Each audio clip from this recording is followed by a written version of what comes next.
Salut à tous, on se retrouve pour une petite vidéo sur le stand BMW. Il y a toutes les émissions qui sont en train de faire leur petit reportage sur le nouveau concept qui vient d'être présenté, donc la BMW Vision Dynamics, qui est en gros la Futur i5. On va aller la voir. On est ici devant donc le nouveau concept BMW Vision Dynamics. C'est plutôt pas mal, à part la grille à l'avant qui est vraiment massive, mais sinon j'adore le traitement du pilier B qui est vraiment très bien traité. Le reste a été traité très proche finalement d'une BMW i8 avec le même type d'ailette sur le bas, les mêmes grosses jantes, etc. Je pense qu'on est relativement proche d'un modèle de série qui sortira peut-être dans 1 ou 2 ans. Il y aura sûrement un Photoshop sur la chaîne histoire de pouvoir voir ce que pourrait donner cette version en version de série.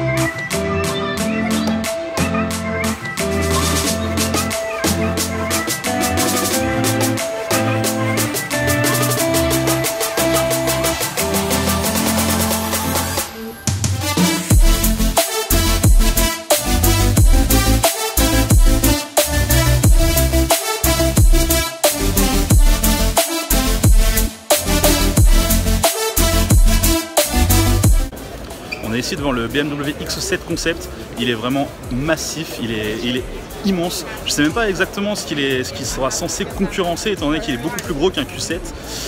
La nouvelle grille avant de BMW, elle est vraiment immense et je suis pas sûr qu'on s'y fasse. On se rend compte que leur concept électrique Vision Dynamics a également cette énorme grille. Donc est-ce que c'est la nouvelle signature BMW? J'imagine que oui. On va sûrement retrouver ça sur toutes les grosses BMW à partir de maintenant. Donc on verra ce que ça donne. Pour l'instant, j'accroche pas trop. On verra par la suite si on finit par s'y faire. On a ici la BMW série 8 Concept. Donc elle est massive, elle est vraiment énorme. Dans cette couleur, ça rend plutôt bien, ça marche vraiment pas mal. Après, à voir à quel point elle sera gardée au niveau esthétique sur le modèle de production. On se doute que les 3 modèles qui sont présentés ici sont relativement proches des modèles de production. Il y aura peut-être un Photoshop histoire de voir ce que ça pourrait donner. Je l'avais déjà fait sur d'autres véhicules.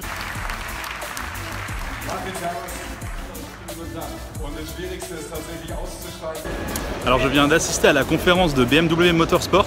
Alors je m'intéresse pas forcément énormément aux véhicules dits véhicules de course, mais alors cette série 8 m'intéresse parce qu'en réalité elle est très proche de la série 8 de série. Par exemple les phares, je suis à peu près persuadé que ce sont les feux de la série 8 finale. Donc je vais pouvoir utiliser pas mal de ce que je viens de filmer pour créer un Photoshop d'une série 8 de série qui sera vraiment très proche de la réalité. Donc je suis assez content d'avoir pu choper ces petites images. Voilà, c'est tout à fait ça dont je parlais. Clairement, les feux qu'on voit là, c'est les feux de la série 8, c'est sûr. On a le concept qui est juste ici, avec des feux qui sont complètement pétés. Clairement, ils sont complètement improbables. D'ailleurs, on peut aller les voir, faire un petit tour par là-bas sur le stand pour aller voir ces phares. Clairement, voilà, de toute façon vous les connaissez tous, hein, on a vu pas mal de photos et de vidéos de ces phares-ci.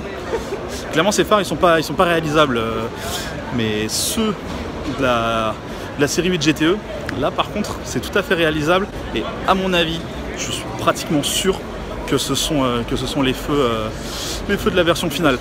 C'est un peu la même histoire pour les feux avant de toute façon. Là on voit les feux avant qui sont très fins. Alors que sur la M8 GTE, alors ils sont jaunes parce que au niveau de la législation ils doivent être jaunes, mais très clairement on sent qu'ils sont beaucoup moins fins. Ils ont une forme, ils sont beaucoup plus proches de ce qui est possible de faire. Et à mon avis c'est les feux de la version finale.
On m'a demandé dans les commentaires si les pièces à l'arrière des sièges vont être gardées. C'est une très bonne question.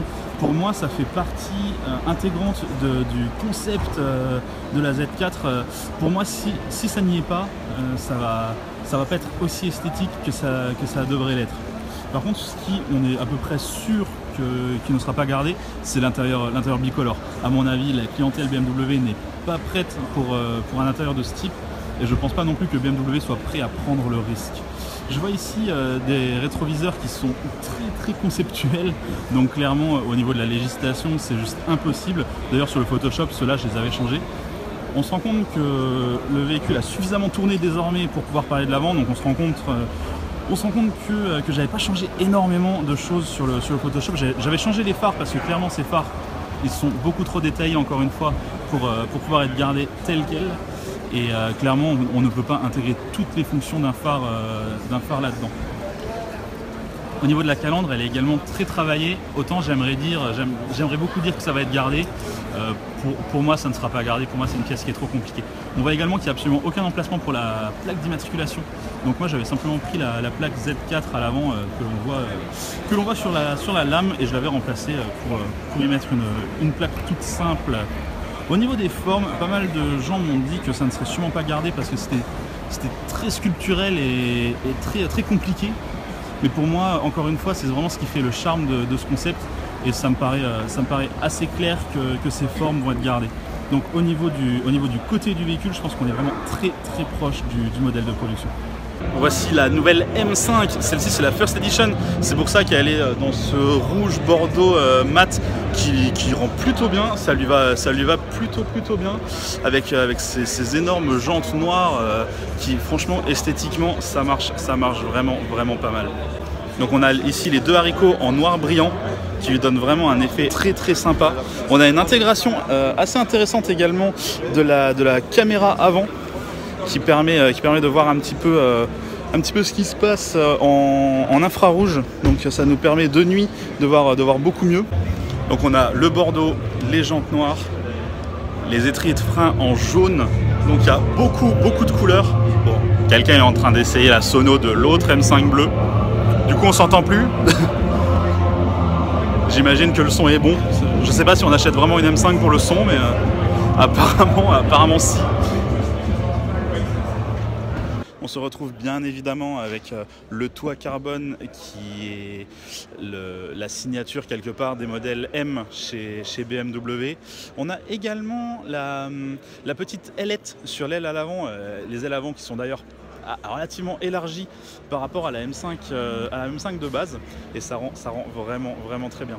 Dans les signes distinctifs de la M, on a également les rétroviseurs qui sont particulièrement aérodynamique, et ils ont toujours cette petite forme sur les modèles M, et esthétiquement je trouve que ça ajoute vraiment quelque chose, surtout sur cette version First Edition, donc en bordeaux mat.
sur la chaîne ont critiqué la i3S en disant qu'elle était pas forcément très esthétique avec ses grosses parties noires à l'avant.